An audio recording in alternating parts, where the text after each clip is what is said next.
Hey everybody, welcome back to the Cabral Concept. Can't wait to get into today's show, the 7 tips in order for you to be able to improve your cardiovascular age no matter what age you are. Keep in mind, it is the #1 cause of death. In all Western-based societies, it's still #1. That means basically 1 out of every 2 people. Here's the other issue though. As you get older, the weaker your heart, the weaker your cardiovascular, your vascular system, the more you feel old. And so it doesn't really matter what age you are or maybe even when you pass away. But I can tell you this, if human life expectancy is about 120 years old, and the average life expectancy is somewhere around 74 to 77 years old, men or women, we are losing a good 40 years of our life.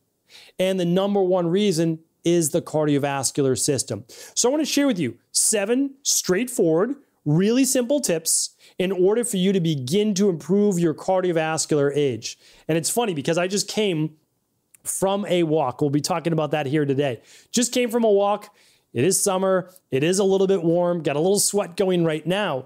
But the items that I'm going to give you, the action items, are simple. They are straightforward. But it's like this amazing book that I read many, many years ago. Easy things are easy to do, but they're also easy not to do. So I don't want you to glaze over these items here today.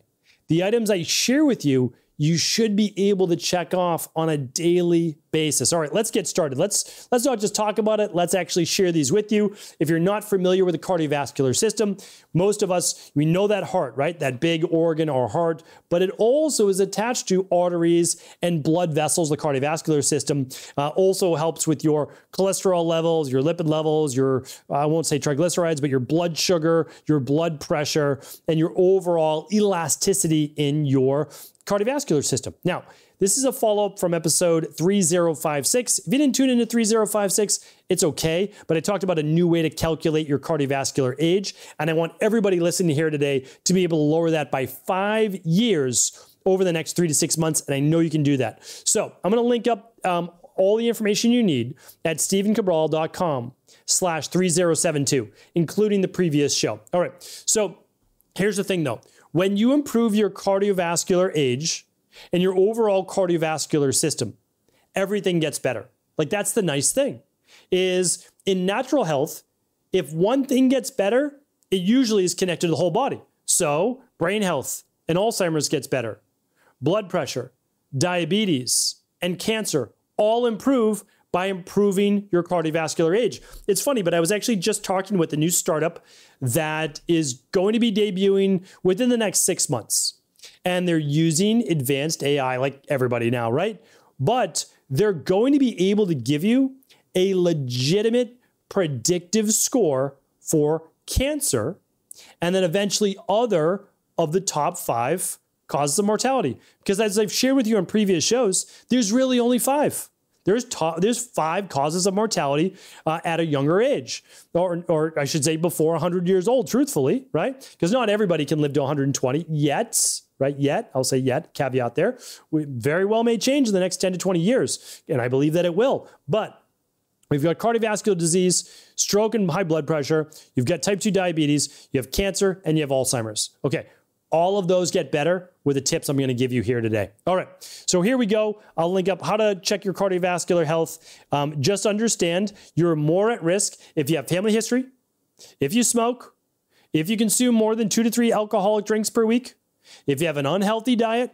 We'll talk about that. We've talked about that in other shows. If you have high blood pressure, if you have high cholesterol, I know that people say, oh, cholesterol doesn't matter. It does for certain individuals. If you have diabetes or blood sugar issues, if you are overweight, if you have a sedentary lifestyle, if you have high stress, if you have poor dental health, believe it or not, one of the top issues with the carotid artery and the arteries in general is poor dental health. It really is. Plaque buildup, bacterial buildup in your mouth. All right, as you get older and especially in males. So what are these 7 items? And this is taking it from Oura Ring, has a lot of this aggregated research. And they're also the company that does the cardiovascular age. This is not a paid ad. I don't work with them. But you can most likely track this with your Apple Watch, or at least you will be in the future, because everybody catches up with everybody. You'll be able to use the Whoop strap. You'll be able to use Fitbit, all these different things. It's just Oura got it first. That's basically it. All right. But across the board, whether you're tracking or not, here are 7 tips in order to improve your cardiovascular age that are clinically proven. And I'll link them up. A Mediterranean-style diet. Talked about this before. There is a foundation for all diets. Yes, there is uniqueness and subtleties and food sensitivities and all those things for every person. But the foundation is the Mediterranean diet. 7 to 9 servings of fruit and veggies every day. More veggies than fruit, right? Being a little bit heavier on more of the omega-3 fish than processed meat. Eating maybe a couple tablespoons of nuts or high fiber foods per day. Your fats, mainly monounsaturated, olives, olive oil, avocado. Many shows on Mediterranean diet. We'll link some of them up. All right, number 2 is this: limit or eliminate alcohol. Now I know people enjoy having a couple drinks. I don't disagree. I get it. I understand. But what I want to share with you is this. We know now that more than 3 drinks for men, on average, and 2 drinks for women increases your risk for disease, all-cause mortality, and specifically cancer. All right, so let's go easy on the alcohol. 1 night a week, couple drinks, that's it. Exercise regularly. What does that mean? Cardiovascular fitness and weight training, not just weight training. Now, again, I was a proponent of weight training only for many, many years. Here's why.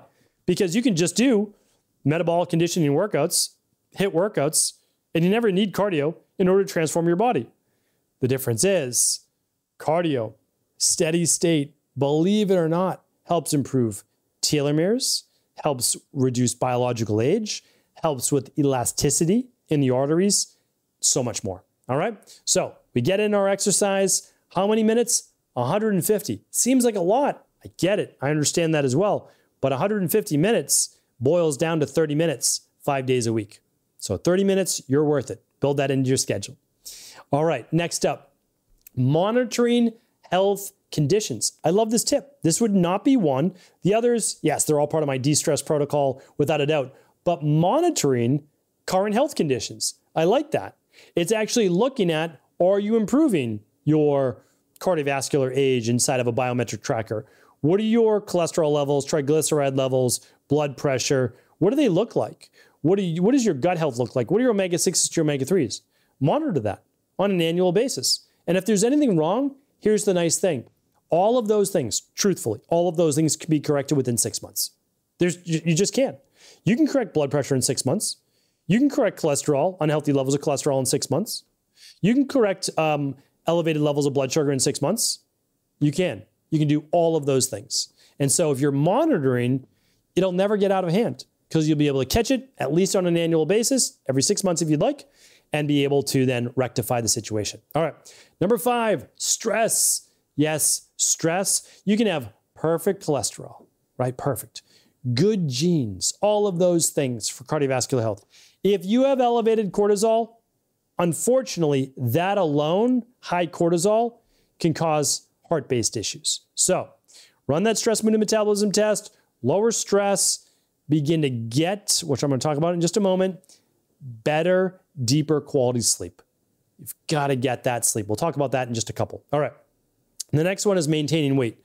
I know that there's a push to say that there are no unhealthy weights, but as a board-certified doctor of naturopathy who, coming up in the industry, worked as a personal trainer and nutritionist, I can tell you that that is not true or fair to individuals because it will cut their life short by a decade, most likely, if not more, and they will struggle more. I care for people. I don't know that conventional medicine does. It's a very cold system. I don't want to see people live that life. I don't want to see them struggle. I know that people may say things outwardly, but they don't feel that way inwardly, especially when they come in our practice. I want to help people get to a healthy weight. Now remember, and I've shared this with before, there's a 40-pound swing for most people.